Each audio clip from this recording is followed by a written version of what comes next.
Hi, hello, welcome to Spell Day. We're covering a spell every single day of the year from the 5e PHB plus 3. Those plus 3 spells are homebrew spells. We're at plus 2 at the moment. You can head back to playlist to find them. And today's spell is Symbol. Oh, this is really sticking up. You know, people who don't drink Wilkins coffee just blow up sometimes. Oh, that's a lot of... See what I mean? 7th level Abjuration, casting time of 1 minute, range of touch, components verbal somatic material, mercury, phosphorus, and powdered diamond and opal with a total value of at least 1,000 gold pieces, which the spell consumes. Duration until dispelled or triggered.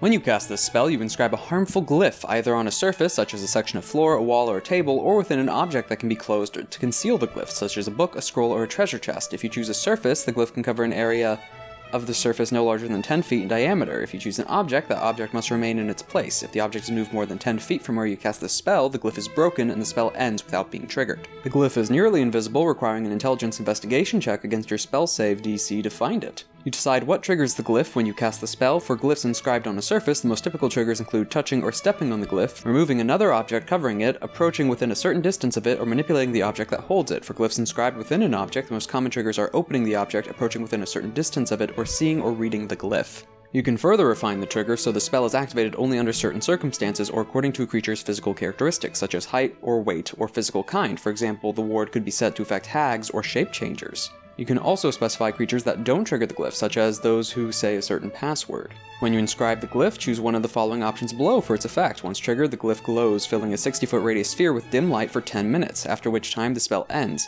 Each creature in the sphere, when the glyph activates, is targeted by this effect within the sphere. Sorry. As is a creature that enters the sphere for the first time on a turn or ends its turn there. And once again, with a lot of option spells, we're going to be covering one by one. And just mentioning before this, the crazy thing that this is a 60-foot radius sphere that lasts for 10 minutes. Death. Each target must make a Constitution saving throw, taking 10d10 necrotic damage on a failed save or half as much damage on a successful one. Okay, so if it's one burst of 10d10, it's a 60-foot radius on a booby trap. If it's targeting a small handful of party members, depending on what level they bump into this, that can be lethal. But when it comes to any commoners or basic peasants entering a dungeon, or basic guards, yeah, that's death. That is death. Not to mention it lingers there for 10 minutes, and potentially overlaps every turn? Because it says when a creature ends their turn there, but also when they enter for the first time or when it activates. I think that might be more specific to some of the other effects later on. This might be a burst, and if it's not a burst, then basically it'd be busted if it wasn't a burst. It'd be 1,000 d10. So it's likely a burst. Discord. Each target must make a Constitution saving throw. On a failed save, a target bickers and argues with other creatures for 1 minute. During this time, it is incapable of meaningful communication and has disadvantage on attack rolls and ability checks. That's a really interesting effect. Honestly, why isn't that... That'd be fun to throw on a spell effect. Like, you know, minor level spell, you don't... All it does is basically a virtual kind of charm-based poison that also stops them from communicating with anyone. Outside of that, it's funny. For a booby trap that costs this much, I would not recommend it unless you had something to then attack them right away. So they have disadvantage on everything, and they can't communicate and decide what to do or strategize. So this is part of a combo, because it's just hindering the people who activate it in some way. But also because this lasts for a minute. Is this only the initial trigger, or does it keep going the 10 minutes? Is this a situation where if you're in here, every turn you make the save and it just keeps going, and once you leave and don't have to make the save, then it lasts 1 minute? Because if that's the case, then the death overlaps.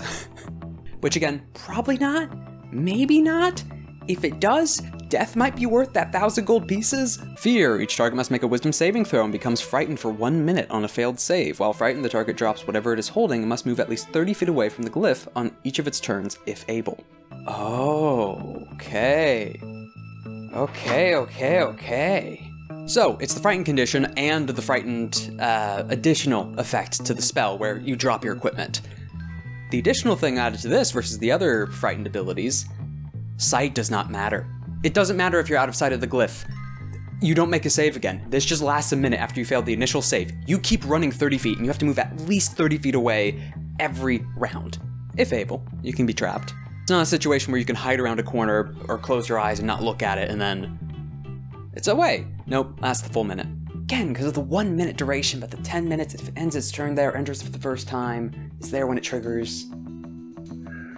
End its turn there, that's the part that's getting me. It can't be that, because it's too busted if it's that. I would have seen this cast if it was that.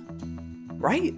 Hopelessness. Each target must make a charisma saving throw. On a failed save, the target is overwhelmed with despair for 1 minute. During this time, it can't attack or target any creature with harmful abilities, spells, or other magical effects. It says hopelessness, but that's basically a pacifist. But no, again, a wombo combo one, because you need something to then capitalize on the fact that they can't attack you back. A villain having this set up and the party walking in with hopelessness and just all of them immediately falling to despair. Nasty, nasty stuff. You can still run, just nothing harmful. Man, that really, really hurts. And all of these I now want to make separate magic items. Insanity. Each target must make an intelligence saving throw. On a failed save, the target is driven insane for 1 minute. An insane creature can't take actions, can't understand what other creatures say, can't read, and speaks only in gibberish. The DM controls its movements, which is erratic. Okay, that's another fun one. So basically, hands flailing in the air, and just running around in circles. Really? A chicken with its head cut off. No actions, no reaction, no action, no bonus action. That sucks. Not to mention, the movement's controlled by the DM. Yes, it says erratic. How does that favor you? It's up to the DM. And again, the 1 minute thing. I am gonna look this up because that is such a different, I'm gonna look it up after I get through all these effects. But the whole end of turn clause, if it is every round this can trigger, that is such a drastic difference for the spell that it will highly affect the rating. And I'm not just going to leave that up to splitting it or chance. Pain. Each target must make a Constitution saving throw and becomes incapacitated with excruciating pain for 1 minute on a failed save. So it's insanity, but the player's in control of the movement. Just do insanity. I mean, thematically it's a bit different, but mechanically, insanity is just a better option. Because it's pain, but you also, the DM then controls the movement, or whoever's casting this. But the DM, yeah, I guess the DM still controls the movement even if a player casts this. Sleep. Each target must make a wisdom saving throw and falls unconscious for 10 minutes on a failed save. A creature awakens if it takes damage, or if someone uses an action to shake or slap it awake. There you go. There's sleep where it doesn't follow hit dice. Yes, we've seen it before in another spell, but this one is... I mean, multi-target, 60-foot radius, 10-minute duration on the area and on the effect. If you can purposely force people into this and then they fail to save, that's gonna hurt. Not to mention, out of all of these, right? Okay, we're about to set this up. Out of all of these, when it comes to disabling, this is the best. Hands down. Death? Yes. 10d10. That can hurt. That can really hurt. All of the others, find disablers, either removing movement, control of movement, limiting some actions. You're unconscious with sleep. That is a 60-foot radius of a single save, unconscious. If they're asleep, as we brought up with the spell before, surround them, take them out one by one, throw them into a pit, off a cliff, in a guillotine, whatever. A villain just having this set up at the entrance when a D&D party enters the dungeon. It's not a fun way for that party to go. Or for a BBG walking into the party. Stunning! Each target must make a wisdom saving throw and become stunned for 1 minute on a failed save. That's not that bad. Automatic fails on strength and dex saves, advantage to attacks against the creature, and that it can't move, and only speaks falteringly. Again, capitalizing on attacking. I guess the one down... Okay, now that we've gone through all of them. Spell in general. Okay, so looked it up. Turns out people argue. But the common consensus is that it does trigger multiple times. Okay, 7th level spell that has the potential to do 1000 d10. If the creature is stuck in the area, throw it at the bottom of the pit. I mean, they could teleport, climb out, but whatever. It's a 60-foot radius. It's a 60-foot radius, 10 minutes of just death. 10 d10 per turn. At the end of the creature's turn there, or when it enters for the first time, or when it's triggered. All of those count, for every effect, including the sleep. Hey, congrats, you were woken up by someone?